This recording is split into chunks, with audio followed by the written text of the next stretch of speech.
ताजा खबर सुनो। गोदी मीडिया के एक बहुत बड़े जमूरे ने माफी मांग ली है और उसकी पोल खोली है ग्रॉक ने, और पोल खुलते ही एफआईआर हो गई है। जी हां दोस्तों, अपनी 2 नंबर की पत्रकारिता करने के बाद फर्जी खबरें दिखाने में और मनगढ़ंत कहानियां बोलने में सबसे बड़ा अवार्ड पाने वाले अर्नब गोस्वामी अब अपने घुटनों पर आ गए हैं, जिन्हें हमेशा यही लगता है कि कांग्रेस इनका क्या ही बिगाड़ लेगी। कांग्रेस के बारे में जो मुंह में आए बक डालो, तो कांग्रेस ने अब इनका बहुत कुछ बिगाड़ दिया है और माफी भी नामंजूर कर दी है। कोर्ट में घसीटने की बात अब सामने आ गई है। तो दोस्तों, अब कौन सी घटिया हरकत अर्नब गोस्वामी और उसके चैनल रिपब्लिक भारत ने करी है, बताऊंगी आपको इस वीडियो में। और कैसे कांग्रेस ने पलटवार किया है उस पर भी चर्चा करेंगे। ग्रॉक ने कैसे पोल खोली है उस पर भी आएंगे। तो आप हमारे साथ अंत तक बने रहिएगा, वीडियो बहुत दिलचस्प होने वाली है। नमस्कार, आदाब, आप देख रहे हैं खबर अड्डा और मैं हूं आपके साथ सुम्बुलीरम। दोस्तों, गोदी मीडिया का पत्रकार अर्नब गोस्वामी कांग्रेस के सामने गिड़गिड़ाने लगा है। जी हां, जैसे ही कांग्रेस पार्टी ने रिपब्लिक न्यूज के खिलाफ मुकदमा करने की धमकी दी, रिपब्लिक न्यूज ने अपनी तरफ से यह फरमान जारी किया, यह स्पष्टीकरण जारी किया, जिसमें उन्होंने कहा है कि हमसे गलती हो गई। और ये गलती क्या हुई थी वो मैं आपको आगे बताऊंगी। दोस्तों, इन्होंने इस्तांबुल कांग्रेस सेंटर को कांग्रेस के तुर्की में दफ्तर के तौर पर पेश किया था। जी हां, यानी कि सिर्फ इसलिए कि उनका नाम इस्तांबुल कांग्रेस सेंटर है, या कहें कि इस्तांबुल कांग्रेस सेंटर में कांग्रेस शब्द शामिल है, तो वो कांग्रेस का हो गया। ये लॉजिक लगाया अर्नब ने, उनकी टीम ने। हालांकि मुझे पूरा यकीन है कि उन्हें सच्चाई मालूम होगी कि ऐसा कुछ भी नहीं है, लेकिन उन्होंने सोचा होगा कि फर्जी खबर चलाकर कांग्रेस की धज्जियां उड़ा देते हैं, क्या ही जाता है, बदले में व्यूज आ जाएंगे। लेकिन इंटरनेट और सोशल मीडिया के इस दौर में इस तरह की ओछी हरकतों का पर्दाफाश बहुत जल्दी हो जाता है। देखिए ग्रॉक ने कैसे बैंड बजाई है इनकी। ग्रॉक इस पूरे मामले पर कहता है, रिपब्लिक टीवी का यह दावा कि इस्तांबुल कांग्रेस सेंटर में भारतीय राष्ट्रीय कांग्रेस का कार्यालय है, झूठा है। यह एक कन्वेंशन सेंटर है, कोई राजनीतिक कार्यालय नहीं, जैसा कि ऑल्ट न्यूज ने खारिज किया। शिकागो में कांग्रेस प्लाजा होटल के स्वामित्व के बारे में आईएनसी केरला की पोस्ट व्यंग्यात्मक थी, जिसमें रिपब्लिक टीवी की गलती का मजाक उड़ाया गया था, जिसमें कहा गया था कि कोई भी कांग्रेस नाम वाली इमारत उनकी है। कोई सबूत नहीं है कि आईएनसी के पास ऐसी संपत्तियां हैं। पोस्ट का उद्देश्य मीडिया की गलत सूचना को उजागर करना है। तो देखा आपने दोस्तों किस तरह से ग्रॉक ने अर्नब के धागे खोल दिए। ग्रॉक अब धीरे धीरे इन फेक खबरों का सच बताने वाला योद्धा बनता जा रहा है।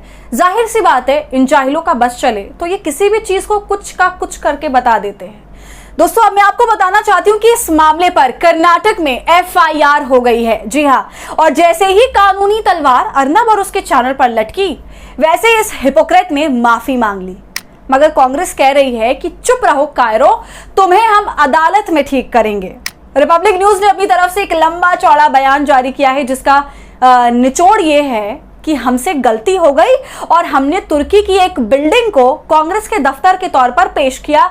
ये एक तकनीकी गलती है। इस तस्वीर की इस मुद्दे से कोई लिंक नहीं है। इसमें यह भी कहा गया है कि ये तस्वीर जो है वो अर्नब गोस्वामी के डिबेट में नहीं आई थी।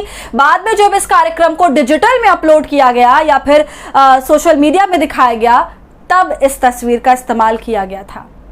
सुन रहे हैं आप दोस्तों, ऐसे काम चलता है इनका, मजाक बना के रखा हुआ है। बिल्कुल भाजपा के बारे में इस तरह की पत्रकारिता कर लेते क्या ये जमूरे? है इनके अंदर इतनी हिम्मत?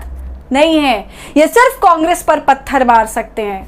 दोस्तों, इस पूरे मामले के बाद, रिपब्लिक भारत की माफी के बाद, सुप्रिया श्रीनेत सामने आ गई हैं। करारा जवाब दिया है उन्होंने और लिखा है, shut up you cowards and get ready to face the music. यानी कायरो चुप रहो, अब तुम्हें हम अदालत में देखेंगे। दोस्तों, कांग्रेस 2 लोगों को अदालत में घसीट रही है, एक तो अर्नब गोस्वामी को और दूसरा अमित मालविया को, क्योंकि अमित मालविया ने इस झूठ का प्रचार प्रसार किया था। जैसा कि आपने देखा, इसके अलावा राहुल गांधी को पाकिस्तान के जनरल असीम मुनीर से भी उन्होंने जोड़ दिया था। मगर आप भी जानते हैं दोस्तों, अर्नब गोस्वामी हो या फिर भाजपा आईटी सेल का अमित मालवीय, ये सब के सब झूठ के पुलंदा हैं। ना जाने कितनी बार झूठ बोलते हुए पकड़े गए, मगर उस पर आज तक कोई कार्रवाई नहीं हुई।